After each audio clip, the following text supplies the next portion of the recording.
یادت اولین بار کی حس کردی یه چیزی توی درونت همیشه صدا میکنه ولی نمیدونی صدای چیه؟ فروید برامون نقشه‌ای گذاشت. نقشه‌ای که مسیرهای پنهان ذهن زنانه رو نشون میده. نه فقط درباره میل جنسی، بلکه درباره هویت، قدرت تصمیم، اضطراب و زخم‌هایی که به ما یاد دادن سکوت کنیم. خیلی‌ها فقط یه تکه از حرفاش رو میبینن و فکر میکنن همه چیز همینه. اما اگه درست خونده بشه، این نقشه میتونه مسیرهای ناآگاه و آگاه ذهن زنانه رو به وضوح نشون بده. ذهن زنانه همیشه پیچیده است. وقتی بهش نگاه میکنیم، میبینیم ترکیبی از هویت، خاطرات اولیه، تأثیرات اجتماعی و فرهنگی و ساختار زیستی مغز. هویت یعنی این که تو قبلاً چه کسی بودی، الان چه کسی هستی و میخوای آیندت چی باشه. تجربه‌های اولیه مثل تعلق، امنیت و نوع ارتباط با خانواده پایه‌های شبکه‌های عصبی مربوط به خودشناسی رو شکل میدن. وقتی کودک هستیم و پیام‌های ارزشداری یا نه خیلی خوب نیستی میشنویم، مغز این پیام‌ها رو به عنوان الگوریتم‌های ذهنی ذخیره میکنه. این الگوریتم‌ها بعدها در تصمیم گیری‌ها، واکنش‌ها و احساسات ما تأثیر میذارن، حتی وقتی شرایط متفاوت باشه. وقتی به ذهن زنانه نگاه میکنیم، یکی از اولین اشتباه‌ها اینه که رفتارها و احساسات زنانه رو فقط به هیجان یا میل جنسی محدود کنیم، در حالی که عاطفه، امنیت، هویت و کنترل روی بدن همه با هم تعامل میکنن. علم نوروساینس نشون داده وقتی در معرض استرس قرار میگیریم، شبکه‌های مختلف مغز فعال میشن. حافظه، توجه، تصمیم گیری و هیجان همه درگیر میشن. بنابراین وقتی میگن تو هیجانی شدی، در واقع داره یک واکنش پیچیده مغزی رو ساده سازی میکنه تا راحت تر باشه. شاید بپرسی چرا هیچ کس گوش نمیده؟ دلیلش اینه که فهمیدن این پیچیدگی انرژی و مسئولیت میخواد. بسیاری ترجیح میدن ساده کنن و بگن زن اینجوریه یا زن اونجوریه. اما نقشه فروید میگه مسیرها متعددن و هر کس مسیر خودش رو داره. وقتی این نقشه رو با علوم جدید ترکیب کنیم، میتونیم درک بهتری از تصمیمات، رفتارها و واکنشها داشته باشیم. تصویربرداری مغز، مطالعات هورمونی و علوم رفتاری به ما کمک میکنه بفهمیم رفتارها نتیجه تعاملات بیولوژیک و فرهنگیه، نه فقط انتخاب آزاد یا هیجان لحظه‌ای. هدف اینه که با هم نقشه ذهن زنانه رو بخونیم، مسیرها رو پیدا کنیم و یاد بگیریم چرا هویت و رفتارها گاهی تحت فشار قرار میگیرن. تمرین آگاهی و خودشناسی اولین گامه. مطالعات یادگیری نوروبیولوژیک نشون داده تغییرات مکرر در رفتار میتونه شبکه‌های عصبی رو بازسازی کنه. این یعنی با تمرین و مداومت هویت میتونه تقویت بشه و پاسخهای کهنه کمرنگتر بشن. هر تغییر کوچک مثل سنگ کوچکیه که توی یه جریان بزرگ میفته. با استمرار میتونه مسیر کل ذهن رو عوض کنه.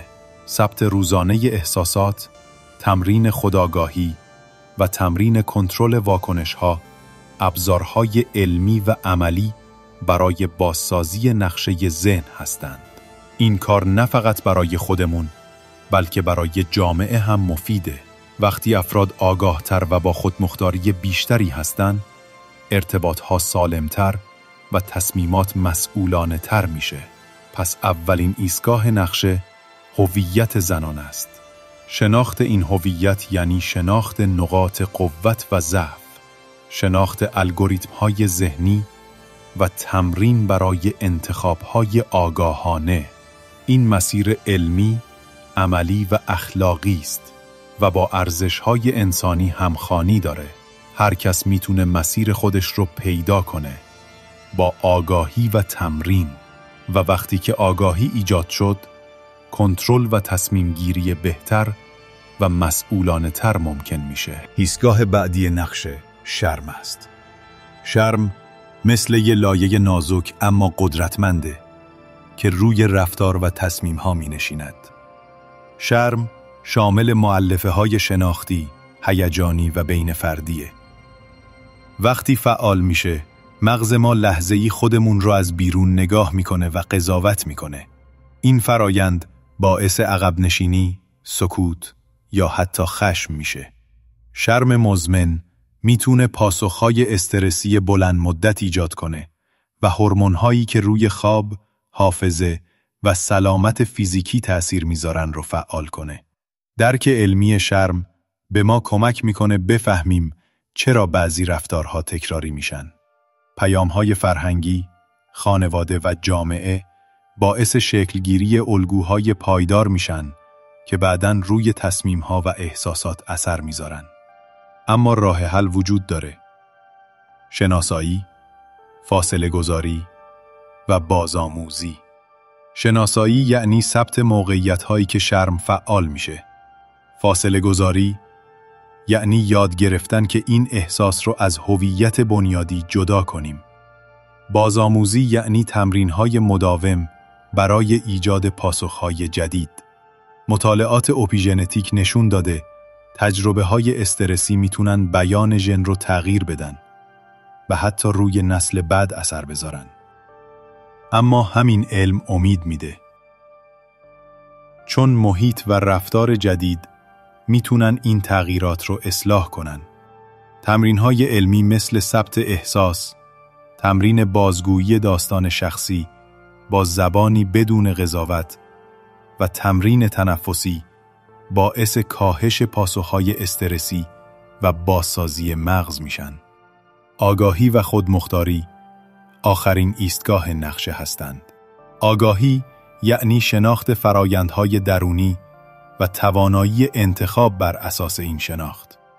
خودمختاری یعنی اختیار در تصمیمها بر اساس اطلاعات و ارزش‌های شخصی. مطالعات تصمیمگیری نشون داده وقتی اطلاعات درست و فضای حمایت کننده باشه، کیفیت تصمیم‌ها بالاتر میره. تمرین‌های خودنظارتی، بازخورد علمی و آموزش پردازش اطلاعات به افراد کمک میکنه الگوریتم‌های ذهنی کهنه رو بازنویسی کنند. هدف نهایی نقش فروید وقتی با علم و آگاهی ترکیب میشه، ایجاد مسیرهای جدید ذهنی و رشد شخصی پایدار است. این مسیر علمی و اخلاقی با ارزش‌های انسانی هماهنگه و به فرد کمک میکنه تا با مسئولیت و آگاهی کامل زندگی کنه. هر قدمی که برای کاهش شرم، افزایش خودآگاهی و بازسازی هویت برمی‌داری، نه فقط برای خودته، بلکه برای جامعه و نسل‌های بعدی هم مفیده. برای عملی کردن این نقشه میتونی امروز 3 تمرین ساده داشته باشی. ثبت روزانه احساسات، تمرین تنفس و آرامسازی بدن هنگام شرم و گفتگوی هفتگی با فردی قابل اعتماد. تکرارهای کوچک تغییرات پایدار ایجاد می‌کنند. وقتی نقشه ذهن زنانه رو می‌فهمیم و با تمرین علمی پیش می‌ریم، می‌تونیم مسیر ذهنی خودمون و دیگران رو روشن کنیم و صدای واقعیمون رو بسازیم. نقش فروید هنوز فعال و راهگشاست، اما فقط دانستن کافی نیست. گوش دادن، تمرین و اقدام لازمه. آگاهی مسئولانه، تمرین علمی و مهربونی 3 کلیدیه که میتونه مسیر ذهن و زندگی رو تغییر بده. این مسیر ادامه داره و هر فرد میتونه با کنجکاوی مسئولانه، شناخت دقیق و عمل مستمر صدای خودش رو در جهان بشناسه و تغییر واقعی ایجاد کنه. پایان این نقشه شروع مسیر خودشناسی، آگاهی و رشد واقعی است. میخوای بفهمی چطور ذهنت رو کنترل کنی و تصمیماتت رو قوی تر بگیری؟ میخوای زندگیتو متحول کنی و مرزهای خودتو جابجا کنی؟ اینجا با تکنیک‌های روانشناسی، فلسفه و رشد فردی هر هفته نکات طلایی یاد میگیری. پس همین الان لایک کن و دنبال کن تا هیچ نکته ای از دستت نره.